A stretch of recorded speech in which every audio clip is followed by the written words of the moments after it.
Oh, look, another podcast for writers. Welcome to Not Safe for Words. I'm your host, Crystal L. Kirkham, multi-genre author, editor, and cover designer. I'm here to give you insight into the world of publishing and to help you avoid the mistakes that others have made. So stick around, you're in for one hell of a ride where I don't curb the curses. Okay, so some of you may actually be thinking those words that I said right before the intro played. So, why the fuck should you be listening to this podcast and to me?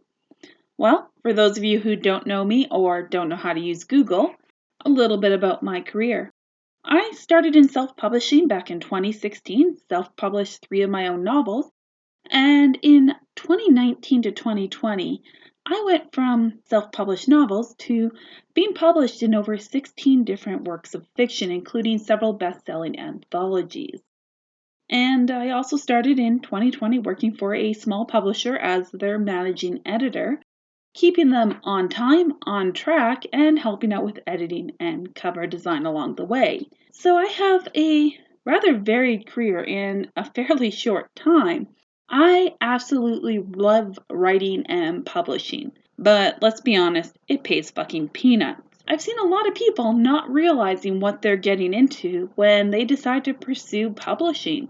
That's where this podcast started. I kind of wanted to help people to learn about some of the aspects of this particular occupation that aren't always talked about. In my time being involved in the writing community with other writers, publishers, and editors, I've heard a lot of mistakes that people have made because lesson number 1, people talking, you don't know who they're fucking talking to. And I would like to help so many of you avoid falling into the same pitfalls that so many others have fallen into that have made them not only difficult to work with, but practically unpublishable. And that's why you should be listening to this unscripted, off-the-cuff podcast. And this has been another episode of Not Safe for Words. I hope you found some useful advice here today. If you have feedback on this or any other episode, tweet me or leave a voicemail on Anchor FM. And don't forget to join me next time for more writing and publishing insights. Thanks for listening.